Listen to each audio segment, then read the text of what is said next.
You are listening to Naked Soul Reflections, Mindful Moments for Clothes-Free Living, with your host, Hantu Nehart. Greetings, everyone. Hantu Nehart here, and welcome to another episode of Naked Soul Reflection. This week, I want to invite everyone to do a bit of writing. Today, I woke up early and did some journaling. I'd not done that in a while, actually, and a friend of mine reminded me that she regularly writes in her journal, even if she doesn't have anything in particular to say or write, just she committed to a daily practice of writing, and I hadn't done that in a while, but I felt that I needed to open up the pages again.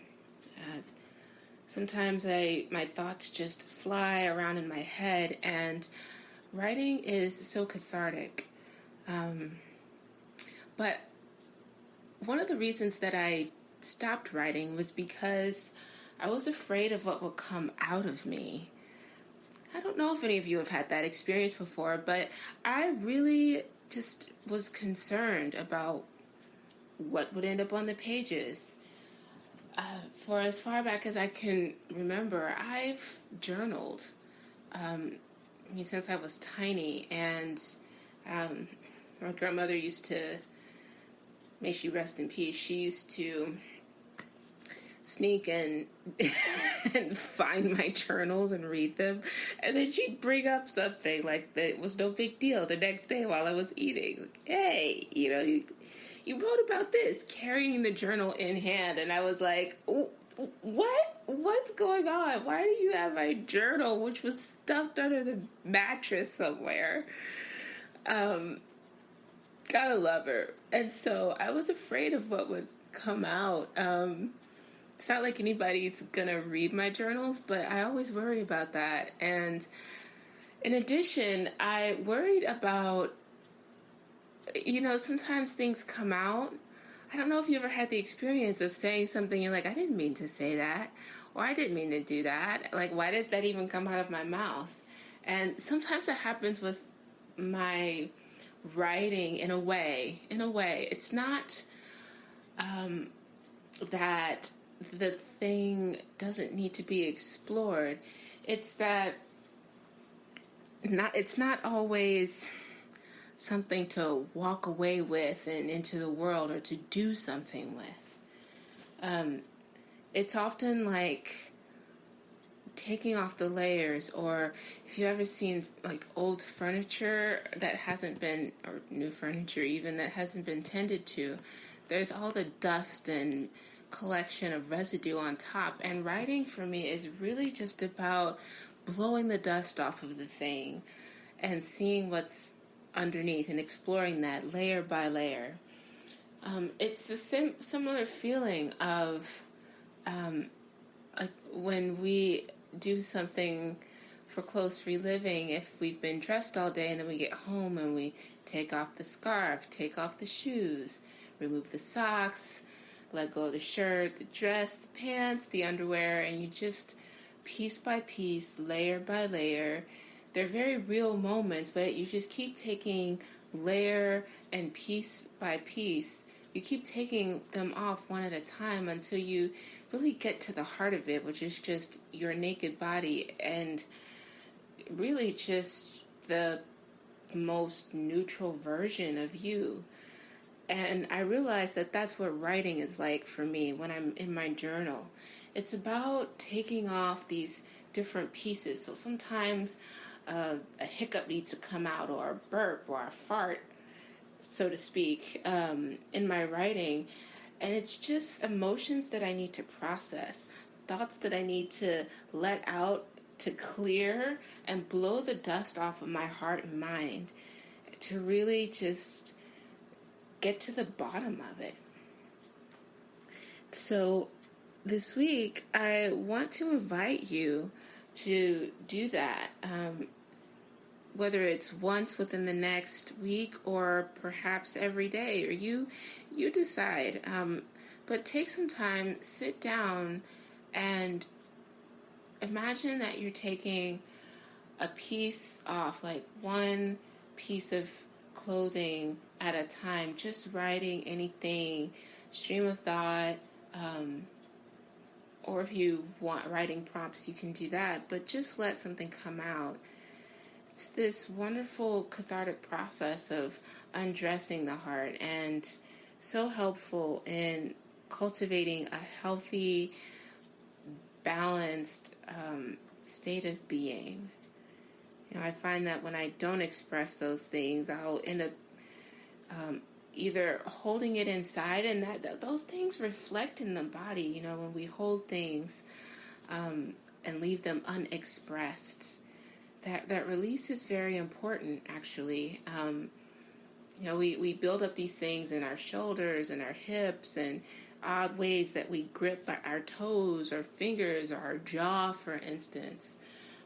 It could show up in so many different ways in our bodies. And so when you give yourself time to let it out, to be with the thing of it, and just layer by layer acknowledging, the sock that you just took off of your heart, or, the cufflinks and so forth. The writing process can really help with that. And it's also that you get to express those emotions. You get to cycle them out without them hurting anybody, or having any adverse effects, or, having those moments of, I didn't mean to say that, or I didn't mean to do that. And that's not to say that you'll never put your foot in your mouth. I certainly do, but I find that, and I have a big foot, so when I put it in my mouth, it's just massive. Anyway, but when I write, I do it less often, thank goodness, or else I would have no teeth left if I kept putting this big old foot in my mouth all the time. The writing process just so wholesome and helpful.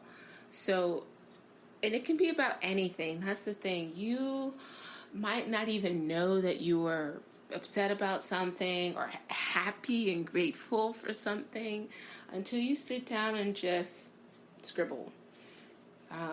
Never mind what your handwriting looks like. Never mind the type of paper that it is. Just clear some space. Give yourself 5, 30 minutes, whatever you can fit into your day, and let yourself go onto the paper.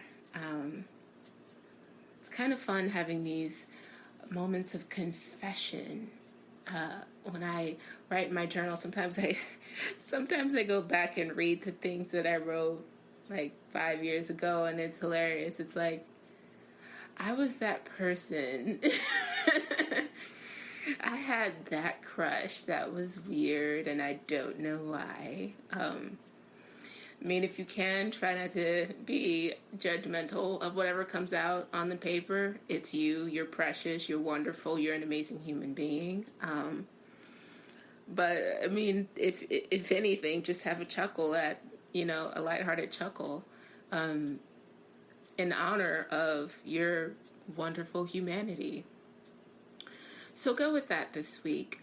Spend some time writing, taking the layers off, the clothes off your heart and spirit, and just let that stuff out. Sort of clear space in your being so that you can feel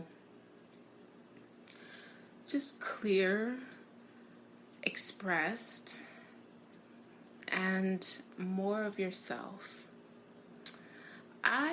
This week, I might actually go for the daily scribble. I even have a journal at work, actually. I have journals in different places so that wherever I spend most of my time, actually, that's a good point. Wherever I spend a lot of time, I also keep a journal in that place.